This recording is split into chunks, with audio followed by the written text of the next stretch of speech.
dengan cerita dari kamar lain. Hai semuanya, kembali lagi dengan aku Marsha dan Ajeng di podcast dari kamar lain. Dan horor di balik pintu. Seremnya. Podcast horor tuh belum afdol nggak sih kalau kita belum bahas tentang kesurupan? Sebelum itu, untuk teman-teman yang dengar podcast, jangan lupa untuk matikan lampu, dekatkan telinga kalian dan dengarkan baik-baik, karena sesuatu mungkin sedang mengintai dari kamar kalian. Oke, ngomong-ngomong tentang kesurupan nih ya, kamu pernah ngalamin atau ngeliat nggak sih orang kesurupan kayak gitu? Aku punya cerita nih, kebetulan ya. Kesurupan ini tuh aku sendiri yang ngalamin. Kayaknya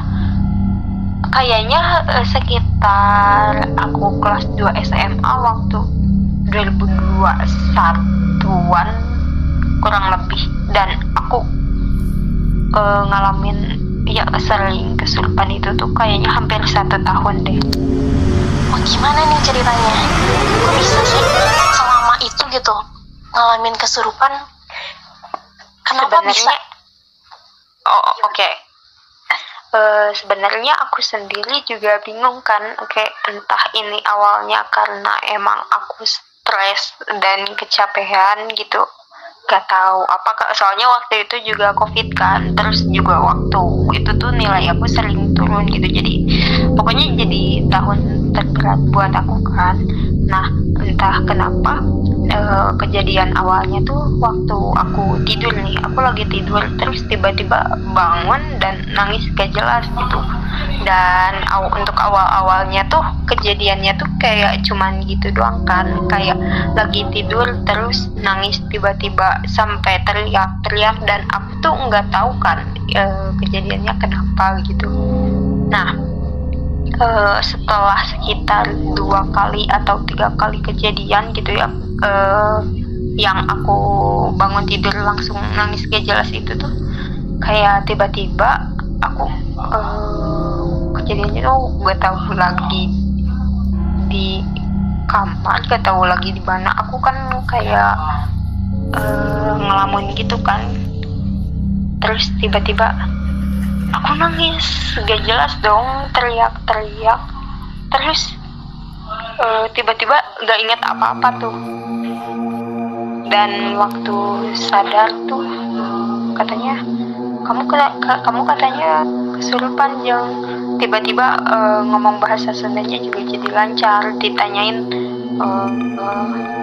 dari mana ya, takutnya kan ada kiriman atau apa, gak mau ngaku, cuman ketawa-ketawa gak jelas saja. Dan menurut aku itu serem banget sih, dan apalagi semenjak kejadian kesurupan aku yang pertama tuh, minggu kedepannya tuh sering lagi, kayaknya dari 1 minggu tuh sekitar 2 kali apa 3 kali kejadian gitu aku ngalamin.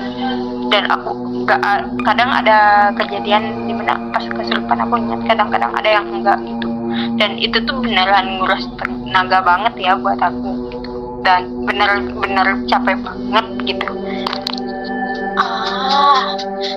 Tapi kamu waktu kesurupannya tuh gimana sih rasanya? Kayak kamu sebagai orang yang ini, kamu ngelihat gak sih sosok apa yang ngerasukin kamu, sosok apa yang ngambil alih tubuh kamu gitu?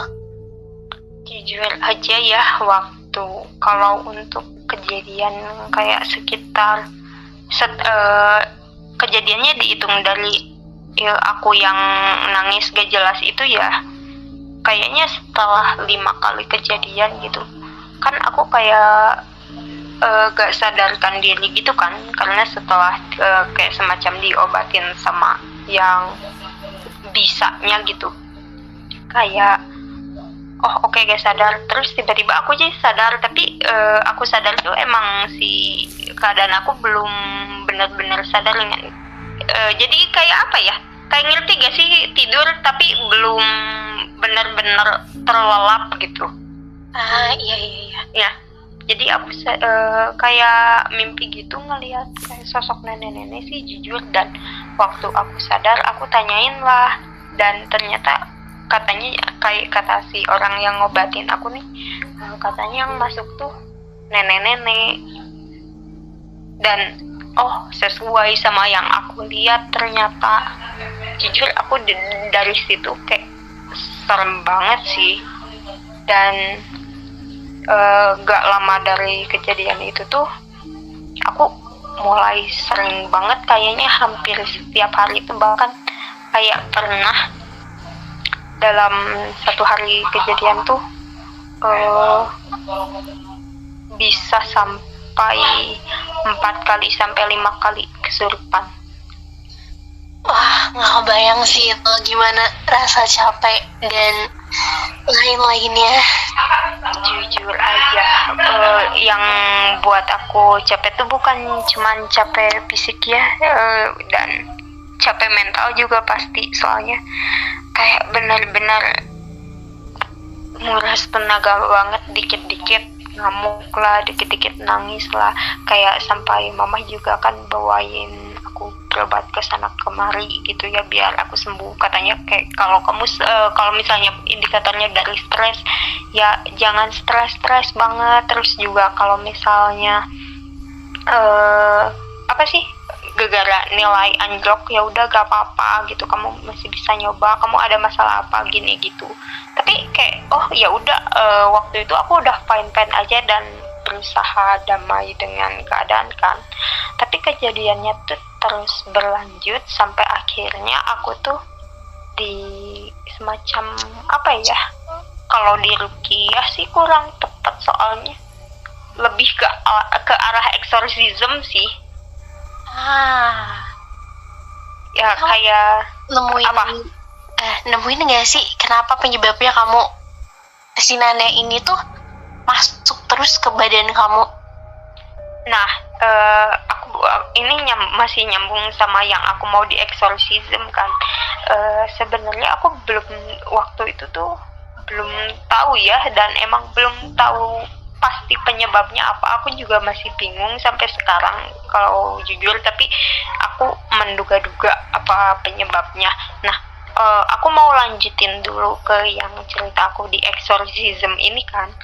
Nah, waktu aku di eksorsism tuh kan ya pokoknya kayak semacam dibacain lah, disuruh minum ini itulah, dan jadilah yang sebenarnya kalau yang nenek-nenek ini tuh munculnya tuh jarang ya, kayak semacam 2-3 kali aja sejak kejadian yang pertama. Nah, untuk sosok yang sering masukin aku tuh ternyata terungkap kalau sosok itu tuh ternyata yang berasal dari sekolah SMP aku. Terus aku bingung dong, aku lulus dari 1 tahun sebelumnya gitu, kok tiba-tiba bisa nempel tuh, kayak aneh juga kan.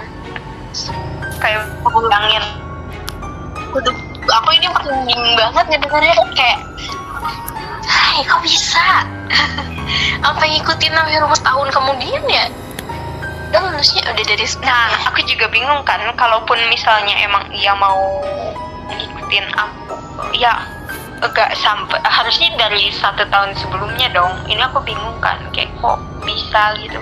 Dan setelah aku ingat-ingat, indikatornya tuh waktu aku ketemuan sama temen, dan kebetulan rumah teman aku tuh kan emang dekat sekolah SMP aku kan. Jadi aku ya udahlah, aku tunggu dulu di sekolah aku gitu, kayak ya udah nanti dia jemput. Dan emang waktu itu sekolahnya keadaannya sepi kan, soalnya emang lagi hari Minggu juga kan. Nah, emang nungguin tuh di situ lama gitu. Dan semenjak aku pulang dari rumah teman aku tuh, dan ya pokoknya semenjak aku kayak habis dari tempat sekolah aku itu, iya pokoknya pulang dari itu tuh, dari tempat itu tuh mulai kayak hari-hari berikutnya mulai ngalamin hal-hal aneh sih. Tapi kamu gak ngelakuin sesuatu gitu yang bikin dia tuh jadi nempel sama kamu atau gimana? waktu kamu nunggu teman kamunya itu? Nggak ada yang aneh-aneh sih sebenarnya, soalnya kayak ya udah biasa aja, lagian juga kan emang lagi siang juga kan, dan tempatnya juga kayak oh ya udah terang-terang aja, emang terlihat agak menegangkan gitu ya, soalnya kosong juga kan, cuman nggak yang aneh-aneh sampai nemuin apa-apa gitu. Tapi ya anehnya itu gitu. Dan lagi, kamu tahu gak sih hal yang paling serem waktu exorcism ini apa? Dia tuh ngakunya tuh waktu itu tuh katanya, oh iya aku suka anak ini, soalnya anak ini tuh aktif banget di sekolah, terus cantik juga, kayak hah emang terus aku menyadari juga kan kalau emang aku di sekolah tuh aktif banget, dalam artian aku aktifnya yang tipikal nakal yang suka kesana kemari, dan semua ruangan aku masukin gitu. Jadi diam-diam kamu diperhatiin gitu ya sama dia? Iya, makanya kayak aduh serem juga. Nah, setelah percobaan buat pengusiran si sosok cewek ini tuh, kan kirain aku bakalan udah kan. Taunya katanya, kata si yang orang ngobatin aku nih, katanya kamu tuh entah apanya udah bolong, makanya kayak arwah-arwah yang lain tuh ikutan numpang masuk gitu. Soalnya kayaknya katanya ya lebih dari yang sosok yang masukin tubuh aku tuh kayaknya lebih dari puluhan gitu, hampir ratusan bahkan. Dan nggak tahu waktu aku dimasukin sama sosok apa, entah semacam genderuwo atau apa, kayak bayangin aku aku badannya kecil kan, kamu tahu sendiri aku sekecil ini gitu. Waktu aku ngamuk tuh ditahan sama 5 orang pria dewasa, dan itu aku masih bisa kabur dari genggaman mereka semua gitu. Sedangkan gitu ya? Iya, makanya kayak ditahan. Pas aku sadar tuh, aku kalau misalnya mau menyertakan bukti, aku masih ada sih buktinya, soalnya kayak tangan aku, kaki aku tuh sampai lebam karena ditahan itu. Wah, nggak kebayang sih aku bisa sampai kayak gitu. Berarti emang kekuatannya ini gede banget ya buat tahan. Iya, makanya gitu. Kayak sekarang logikanya nih, kalau misalnya dalam keadaan normal kayak gini, aku gak mungkin bisa nahan tenaga segede gitu. Kayak bahkan kalaupun misalnya ditahan 1 orang pun aku belum tentu kuat buat itu kan. Ya bayangin aja kan cewek ya, emang lawan cowok kan pasti kekuatannya lebih gede cowok, dan ini kamu ditahan lebih dari 5 dengan badan sekecil ini, kayak damn. Wah, gokil banget sih itu ceritanya. Kayak gak semua orang bisa ngalamin kayak gitu ya. Jangan sampai. Dan jangan sampai lagi. Dan jujur banget ya, capek beneran, nguras mental banget, nguras fisik lah. Wah, pokoknya bener-bener gila. Dan apalagi aku pernah kan, aku ada satu kejadian kesurupan lagi nih. Gimana nih? Aku kan lagi pulang sekolah nih ya. Nah, dan kayak teman-teman juga kayak ayo katanya main kayak kumpul di rumah teman gitu. Nah, aku padahal lagi ngobrol biasa gitu kan, terus tiba-tiba kayak aku nggak sadar, terus tiba-tiba kesurupan di rumah teman aku dong. Serius? Aku iya, aku juga kayak aduh, aku gak tahu, bingung, soalnya langsung nangis gak jelas gitu kan. Kayak teman-teman aku yang sebagian pada ngacir keluar lah, terus pokoknya chaos banget waktu itu. Dan aku tuh ditahanin juga sama teman-teman aku, dan ada teman aku yang kena cakar, kayak gila, katanya tenaganya gede banget. Dan teman aku yang kena cakar nih besoknya langsung sakit, entah bagaimana, kayak katanya gila banget. Dan semenjak dari kejadian itu tuh aku juga agak dijauhin sama teman-teman, soalnya katanya takut, dan mereka gak ada yang mau ngajak main aku lagi, meskipun emang kadang diajakin, cuman ya respon ajakan mereka dan respon mereka tuh agak kayak kurang gitu. Jadi kayak semacam formalitas, tahu sendirilah kalau yang kayak nawarin cuman buat sopan aja gitu. Iya, jadi mereka jadi ngehindar gitu ya, jadi ngehindarin kamu gitu. Iya, makanya jujur bukan cuma nguras mental sama tenaga doang, tapi dari segi pertemanan juga jadi hancur gitu. Iya, dan butuh waktu sekitar berbulan-bulan buat ngembaliin kepercayaan mereka lagi gitu. Dan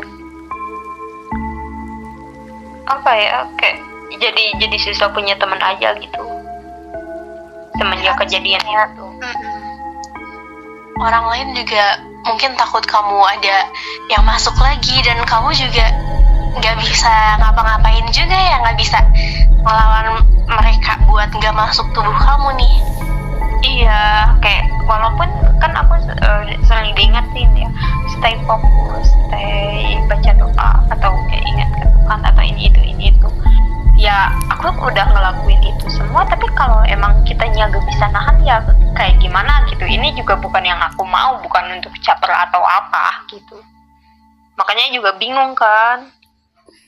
Kalau sekarang gimana? Udah masih sering dimasuki kah, atau udah aman-aman aja?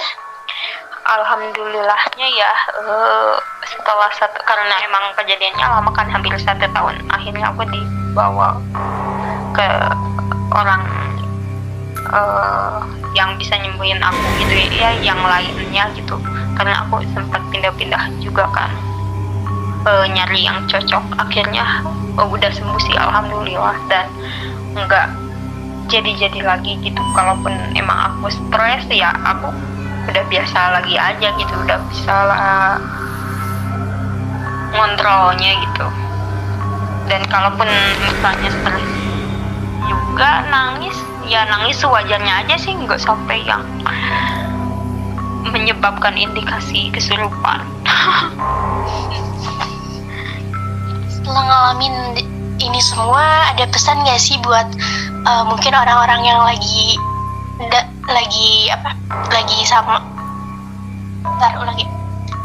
setelah ngalamin ini semua, kamu ada pesan nggak sih buat mungkin orang-orang yang lagi ada di posisi kamu waktu itu, atau buat yang lainnya, buat diambil pelajarannya, atau mungkin ada peringatan buat para pendengar kita? Mungkin buat yang lain ya,